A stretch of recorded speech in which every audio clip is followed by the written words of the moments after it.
একটার পেছনে একটা, একটার পেছনে একটা, এটা একটা লাইন, এটা একটা লাইন, এটা একটা লাইন। আচ্ছা, একের পেছনে এক হলে কয়জন হলো? বলে না, মুখ খুলে না। তার পেছনে এক কয় হলো? তার পেছনে এক কয় হলো? ওরা কয়জন হলো? চারজন। আর আমার রসুল প্রেয়ার লাইন কিভাবে শিখিয়েছেন? একের পেছনে এক না একের পাশে এক? মসজিদে নামাজে কেমন দাঁড়ান? একের পাশে এক। একের পাশে এক হলে কথা হয় 11, তার পাশে এক হলে কথা হয়, তার পাশে এক হলে কথা হয়। মুসলিম যদি 4টা দাঁড়ায় ওদেরকে 1000টা আসতে হবে। এখন ওই ক্ষমতাটা মুসলমানদের আছে, কি বলেন? আল্লাহ এখনো কেড়ে নেয়নি। ভারতবর্ষে যে কটা মুসলমান আছে ওরা জানে একবার যদি হুঙ্কার ছাড়তে শুরু করে ওরা পেচ্ছাপ করে পালিয়ে যাবে।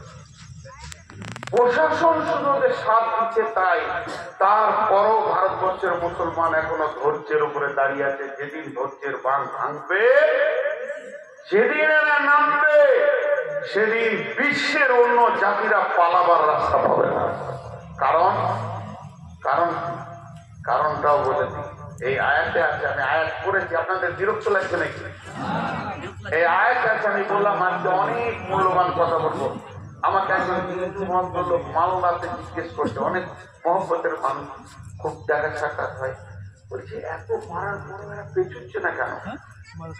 তখন আমি ওরা দুটো কথা বললাম, যে মনে করালেন একটা 2 তলা বিল্ডিং, বিশাল ছাদ, 200 মিটারের ছাদ, মন্দির শুনবেন, আর দুজনাই হচ্ছে পাকা চোর, ছাদে লুকিয়ে আছে, আর এসপি গিয়েছে, আর যে এসপি কে দেখে তারা ধরতে শুরু করেছে ছাদে, কিন্তু এসপি কি ছাড়বে? এসপি ছাড়বে না। তো ছাদের উত্তর দক্ষিণ দিক থেকে উত্তর দিকে দৌড়তে এসে, কিন্তু সব দেওয়াল আছে, দেওয়াল বড় উঁচু করে দেওয়াল আছে, ওখানে দুটো প্লাস্টিকের দরজা আছে, একজন দরজাকে লাফ মেরে দিয়ে ওইদিকে চলে গেল, আর একজন দরজার কাছে গিয়ে এসপি কে ধরা দিয়ে দিলেন।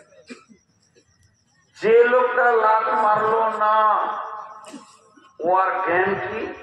ওর জ্ঞান হচ্ছে ওই পাশে আর ছাদ নাই, আমি নিচে পড়বো, 20 তলা নিচে পড়বো, তার থেকে এসপি কে ধরা দেওয়া ভালো, 2-4 বাড়ি যা দিবে। আর যার এটা জানা আছে 100% যেটা দরজা মাত্র, ওই দিকেও বড় ছাদ আছে, সে কি করবে? ওই প্লাস্টিকের দরজাতে একটা লাফ মেরে দিয়ে ধরবে।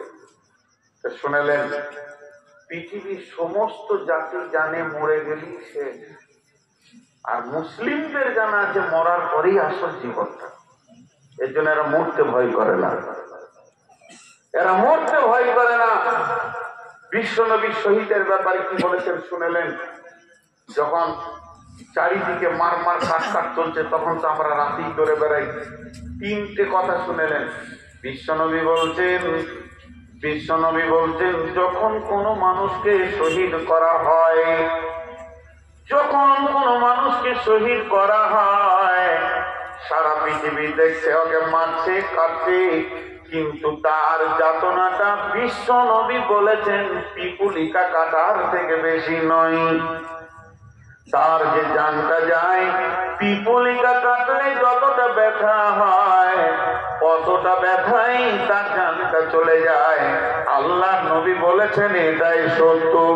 2 নম্বর কথা নবীজি বলেছেন, যখন কোন শহীদের রক্ত মাটিতে টাচ করে, আমাকে কতল করেছে, কেটেছে, আমার রক্তটা যখনই মাটিতে টাচ করবে, সঙ্গে সঙ্গে আমার সাগীরা কাবীরা সমস্ত গুনাহ মাফ হয়ে যাবে।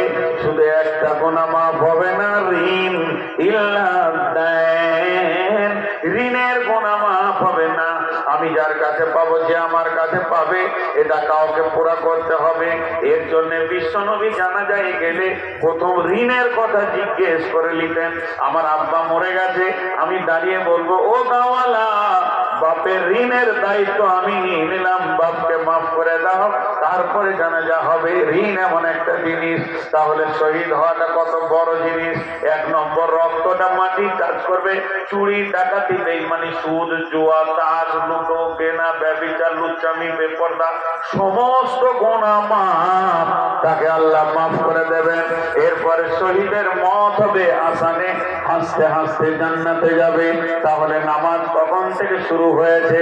নামাজ 5 ওয়াক্তে শুরু হয়েছে, মানে রসুলের মেরাজের রাত্রির পর থেকে নামাজ 5 ওয়াক্তে শুরু হয়েছে। রসুলের মেরাজের রাত্রি থেকে 5 ওয়াক্তের নামাজটা শুরু হয়েছে রসুলের মেরাজের রাত্রি থেকে।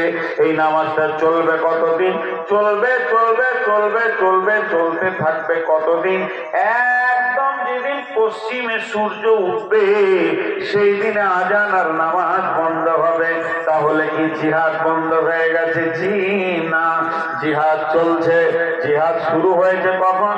ইসলামের প্রথম জিহাদ শুরু হয়েছে বদরকে দিয়ে। এই জিহাদটা চলবে কতদিন? খন্ড খন্ড ভাবে সারা পৃথিবীর বুকে জিহাদ চলবে বন্ধুরে। জিহাদ তো বন্ধ নাই, এখনো চলছে। এটা চলবে, শেষ হবে কখন? যেদিন ঈসা আলাইহিস সালাম আর ইমাম মেহেদী আর ইমানদাররা মিলে এই দাজ্জালকে শেষ করবে, ওই দিন জিহাদ শেষ হবে। তার আগে এই যত শহীদ হচ্ছে রাস্তাঘাটে, এই যারা মেরে ফেলছে, এগুলো সব শহীদের দরজা পাবে।